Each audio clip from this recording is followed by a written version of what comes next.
Yeah, this one. No? So, The ibig other sabihin, Richard. Yeah. just a few months back or a few years a year ago, medyo people would not take these kinds of surveys seriously. But I think aside from that, even anecdotally with the people on the ground, medyo gaining traction yung possibility that yung inevitability ng Sara Duterte presidency is not necessarily true. So medyo delikado yan sa 2028. And I'd like Yeah, to pivot to what Ranjit said earlier. Kaya if Sarah is watching her numbers, she has to control this. yeah, Kasi yung nakita natin so far, patikim pa lang yun. And I'm sure when it reaches the Senate, these guys are masters in, coming up with a very good narrative. We've seen that before. yeah. And it will become another telenovela that would occupy the people for days and perhaps weeks on end. And we've seen that it's history repeating itself, if you ask me. Kaya I don't know if the vice president takes this matter very seriously, but uh, she's in trouble unless she comes up with a credible, believable defense. Huwag naman yung others naman kasi it's an insult naman to kalokohan naman yun. And I think even the group of accountants came out Yeah, saying na wala namang ganun. Wala namang lokohan kasi it's insulting to our logic yeah. and intelligence. I've been filing SALN for the past 26 years myself, and alam ko naman I've never filed any SALN na wala akong nilalagay na cash kahit magkano kasi it's impossible. How can you Na live, di wala kang ba? cash. Tama. Na wala kang cash at wala kang pera sa bangko. Zero, zero. Ah, yeah, I mean, and well, if you ask me talaga, yung reason na others, kahit sila, they found it difficult to explain. Medyo kwan yun, medyo stretch masyado, tingin ko. Thank you for that, Din. So I think that's a perfect segue kasi isang palusot, isang explanation na kita ko is bakit tayo nagfo-focus sa impeachment ni Sara? May mga mas importanteng bagay katulad ng energy crisis, inflation. Maybe Prof. Ranjit, that could carry the day for them. So can we go through this survey? Thank you very much again to Dean Ed for his excellent inputs. Pag-usapan natin to, Prof. Ranjit. No? So ano yung latest surveys natin sa Okta in terms of most urgent issue bago natin balikan itong Lenny versus Sara dynamic? Yeah, okay. So we had a survey Yeah. conducted in the first quarter, and in that survey, we looked at the urgent national concerns of Filipinos. Richard, we consider this particular probe as one of the most important probes that comes out of Okta every quarter. So whether you're a politician, a citizen, a regular citizen, or a member of government doing public policy, this is what people are saying government should urgently deal with. Now, of course, number one is, as you can see from the slide, inflation, the rise in the price of goods. While we all know technically, government can't really do so much about that. No, kasi it's really a complex thing, especially given the geopolitical environment and the fact that we're really experiencing the worst effects of this oil price shock because of the instability in the Middle East. Second, of course, is the issue of wages. Today is Labor Day, National Labor Day, and obviously related yung dalawa. Inflation, you need higher wages to cope with inflation. yes, Basically, wages. two sides of the same coin. Yeah, I think what's surprising here is really that despite the economic pressures, Ang taas pa rin corruption, no? 26% of our Filipino kababayan still think that number three, it's still important to look at graft and corruption. Even higher than why reducing poverty, no? Even higher than reducing poverty, which tells you gaano Yes, ka corruption In issue. fact, these are the two. I think what's positive about this survey from last quarter is that access to affordable food, at least in the first quarter, went down. Reducing poverty continues to go down as issues. And for our kababayans, the political issue, the governance issue of corruption remains important. And in their minds, while gut issues are primary and the most urgent, they feel that good governance, the management of our, our resources, our financial resources are important issues still. And I think that's, I think the big story in this particular survey. And, government did well in access to food, the food program, the murang rice, the rollout in the first quarter, I think was good. That's why it went down. It went down almost double digits, Richard. So this was a big story, including for poverty.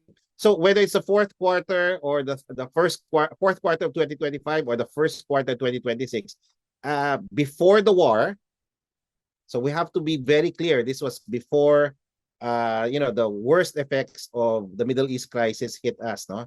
The oil price shock. So this is a pre-war baseline data.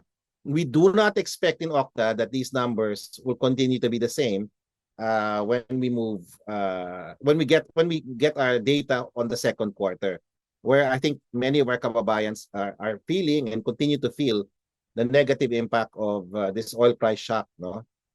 In fact, next week tataas na naman yung ating petroleum products, no? After rollback initially, after a 2-week initial rollback, where our kababayans are already feeling it in Meralco, with other affordability issues, no? So may affordability crisis na rin tayo. So it's starting to creep in, and given that there's no end in sight as far as the Middle East conflict is concerned, we can expect that this will continue, no, to be it will continue to get worse before it gets better. Chronic. The numbers are going to change. Yeah. Prof. Ranjit, obviously, ang i-connect natin dito is, to what degree do you think yung issue ng good governance or corruption has been helping Lenny's numbers? Because siya yung embodiment ng good governance, diba? I mean, we can have a long debate about competence, whatever, who's the best, most competent. But in terms of good governance and all, very solid yung image ni Mayor Lenny, Vice President Lenny, in terms of yung COA ratings, everything, all indicators suggest that she was arguably the at least the cleanest, if not the most competent vice president in recent memory. So obviously, kung itong issue ng corruption investigations, hearings, gain traction, and then up to a third almost of ng ating mga kababayan are concerned about corruption, that strengthens momentum for Lenny, and that conversely also doesn't help the so far front runner, which is Sara Duterte, diba? And we see this huge jump in Lenny's number, 12-13%, while 5% drop for Sara Duterte. What are the factors you think are contributing to that, and how does that play yung dun sa the issue of good governance na mukhang it's once again gaining a lot of traction, top 2, top 3 issue sa ating bansa?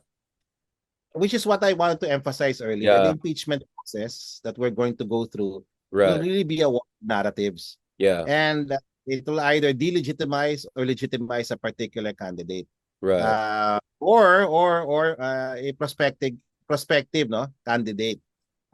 Especially if it's established that there was the vice president was really there was some corruption that happened, and that there's no real reasonable explanation, then this, as I was saying, the impeachment will turn out to be not just a political constitutional process, it will be a political conversion event. Right. So and you're saying it already that a quarter of our population see corruption as an important issue, or fighting corruption as an important issue. And if you are convicted of corruption, that will your numbers will definitely get hit. It also doesn't help that Mayor Robredo is not part of the administration. Yeah. So it's an independent. She has a clean record. She's coming in with a very good track record as far as a good governance is concerned, and that's going to be highlighted, especially in the war of narratives. Yeah, that is likely to be one of the most important outcomes of this impeachment process. It's a war of narratives. Who is the accountable candidate? Who's the corrupt candidate? The public.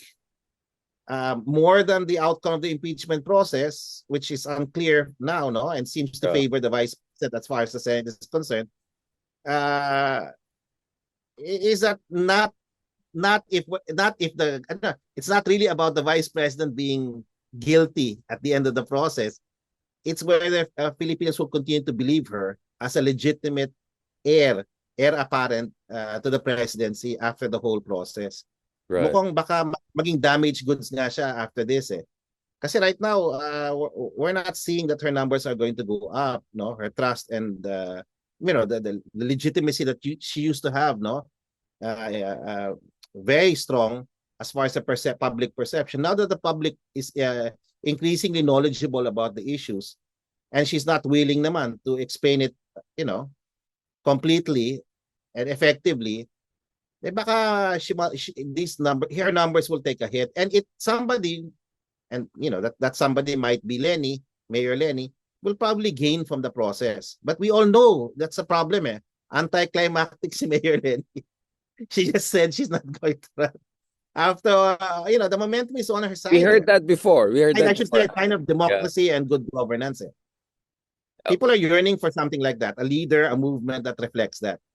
Exactly. So we last part of our discussion, Prof. Ranjit, so we had Isang Bayan, Wang Sambayan convener, one of them, Justice Carpio, also on this show earlier, kung saan it looks like they're still hoping na it's Lenny, and tingin nila if Sara's numbers go down with all scrutiny dun sa kanyang good governance record, Lenny's numbers are bound to go up and she's gaining momentum. I think you may have also seen I had the back and forth also with Senator Kiko on this, because I think Senator Kiko is also very strongly saying na dapat Lenny na talaga, ito na, she could be the standard bearer. So the last point I want to ask you is Lenny the only one competitive here? Potentially. I mean, if Lenny doesn't run, tapos na ba ang laban? Panalo ng mga Dutertes? Or are Bam and Risa and other candidates, I know you cannot release the full surveys you have, but to the degree that you can share, aren't the others also potentially competitive if Lenny endorses them, if Lenny's not the one who runs, but actually they run as a standard bearer? Just to put things into context, Lenny lang ba talaga? Or actually others are competitive too? Actually, that's not true also, no? Yeah. I think there are other potential candidates. It's just that in the list that we had, that's that list. There are 26 names. And then for now lang naman, Richard, she's the most preferred. But if she decides to take her name out of the list, I'm sure it will gravitate to another alternative. Because there are lots of other alternatives. And this impeachment process, as I told you, no, the more legitimate it is, the more that people are able to access the court hearings and all of the allegations back and forth. It will become a conversion event. People will start rethinking their support and go to other candidates, especially if Mayor Lenny does decide not you to have run. done, diba, in your private surveys, head-to-head na other potential candidates na hindi Lenny, let's say Bam and Risa. I mean, again, I know you cannot share the whole data, but just for people to understand the lay of the land. Kasi mukhang, I think, medyo simplistic ang understanding tao dito ng potential configurations. See, it's still early kasi, Richard, and that Lenny's in the list pa rin eh. So what can we say about the findings, the most recent findings? Number one, okay, anong strategic political takeaways? Number one, Sara Duterte is still the front runner. But now, there's no narrative of inevitability, invincibility anymore. She remains the national leader at 46%, but she's beatable now. You can see naman in the numbers, no? Number two, Leni Robredo is not anymore on the fringe. Okay? She's not anymore on the fringe, and she's actually gained ground over the last few quarters, no? To 11 no, I think it's 11. No? The spread is 11 percentage points, no? It used to be 30, 40 points. Sara used to be 30, 20 to 30 points ahead. Yeah. Now it's a completely different story. Completely different story. And so those are some of the findings, no? The gap has narrowed. And when you look at the spread, it's a country divided, no, Richard? It's a country divided. Eh. Look at that map. When you look at balanced Luzon, okay, when you look at VP Duterte's base, it's been Mindanao. In Mindanao, she has 88% of that vote. If there's a hypothetical, no? Again, to our kababayans, this is just a hypothetical survey. This is not predictive of anything. It's just the sentiment at this point. What's surprising about this particular survey is that for the whole year of 2025, it was always Sara Duterte on top, double digits, really wide margins between her and other prospective candidates, except for the first quarter of 2026, where suddenly VP Lenny surges, her numbers rise to 35%, still not yet above Sara Duterte's 46, but so much closer. Okay, now where's the vote of VP Duterte? It's in Mindanao, it's in Central Visayas, as you can see in the map. In Mindanao, she has 88%. That's the max. She's maxing out in Mindanao. There's nothing much more she can get. She has to now get in NCR and in Balanced Luzon. So in NCR, it's also maxing out. Richard, look at do you have the slide where you have the details? Yeah. So if her base is in the south, VP Lenny has surged in the National Capital Region. She has a 20 percentage point lead over VP Sara Duterte. A 20 percentage. Are you listening? That's a big number. In Balanced Luzon, she has an even bigger. Mayor Lenny has an even bigger lead, more than 22%, 22 percentage points. But I think, given the undecided, 19%, there's still so much room, no, for these numbers to change, and it's likely that Balanced Luzon will be the battleground for this particular election. And so these are the strategic takeaways. The gap has narrowed. The race is open. There's no narrative of invincibility or inevitability, it seems. Absolutely. And in the same way na hindi na inevitable si Sara Duterte, it doesn't also apply to other candidates, right? Which is my point. Na it's also premature to say, almost 2 years removed from the election day in 2028. Na ito lang pwede or siya na talaga.